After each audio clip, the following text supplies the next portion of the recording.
If we don't have free speech, then we just don't have a free country. It's as simple as that.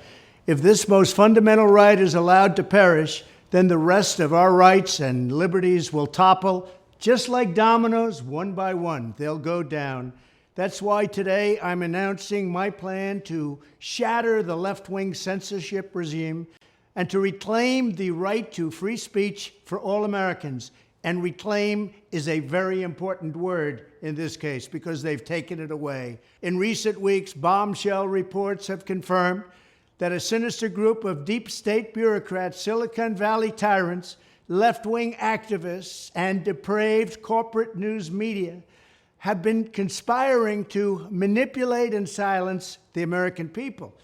They have collaborated to suppress vital information on everything from elections to public health.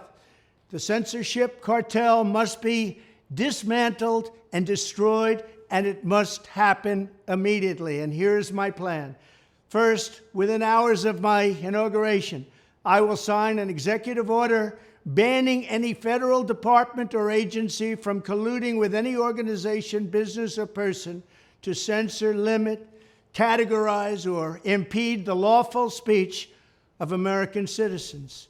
I will then ban federal money from being used to label domestic speech as mis- or disinformation. And I will begin the process of identifying and firing every federal bureaucrat who has engaged in domestic censorship, directly or indirectly, whether they are the Department of Homeland Security, the Department of Health, Human Services, the FBI, the DOJ, no matter who they are. Second, I will order the Department of Justice to investigate all parties involved in the new online censorship regime, which is absolutely destructive and terrible, and to aggressively prosecute any and all crimes identified. These include possible violations of federal civil rights law, campaign finance laws, federal election law, securities law, and antitrust laws, the Hatch Act, and a host of other potential criminal, civil, regulatory, and constitutional offenses.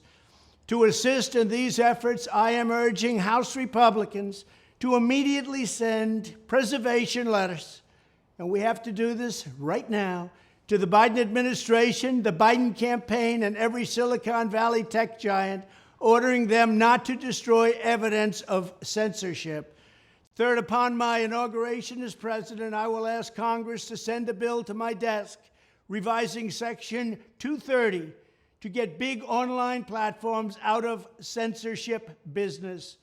From now on, digital platforms should only qualify for immunity protection under Section 230 if they meet high standards of neutrality, transparency, fairness, and non-discrimination. We should require these platforms to increase their efforts to take down unlawful content such as child exploitation and promoting terrorism, while dramatically curtailing their power to arbitrarily restrict lawful speech. Fourth, we need to break up the entire toxic censorship industry that has arisen under the false guise of tackling so-called mis- and disinformation.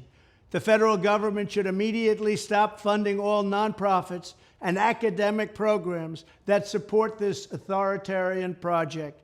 If any U.S. university is discovered to have engaged in censorship activities or election interferences in the past, such as flagging social media content for removal of blacklisting, those universities should lose federal research dollars and federal student loan support for a period of 5 years and maybe more.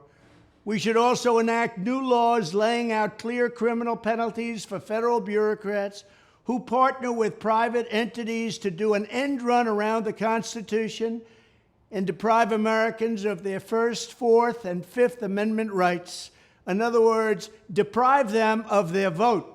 And once you lose those elections, and once you lose your borders like we have, you no longer have a country.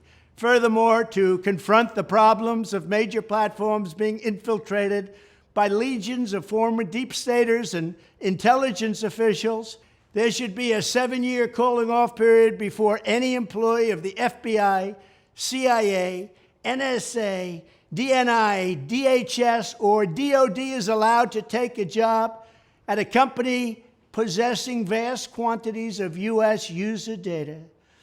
Fifth, the time has finally come for Congress to pass a digital Bill of Rights.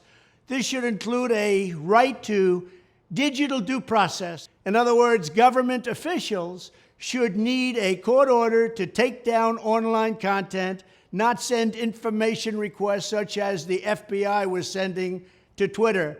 Furthermore, when users of big online platforms have their content or accounts removed, throttled, shadow banned, or otherwise restricted, no matter what name they use, they should have the right to be informed that it's happening, the right to a specific explanation of the reason why, and the right to a timely appeal. In addition, all users over the age of 18 should have the right to opt out of content moderation and curation entirely and receive an unmanipulated stream of information if they so choose. The fight for free speech is a matter of victory or death for America and for the survival of Western civilization itself. When I am president, this whole rotten system of censorship and information control will be ripped out of the system at large. There won't be anything left. By restoring free speech, we'll begin to reclaim our democracy and save our nation. Thank you, and God bless America.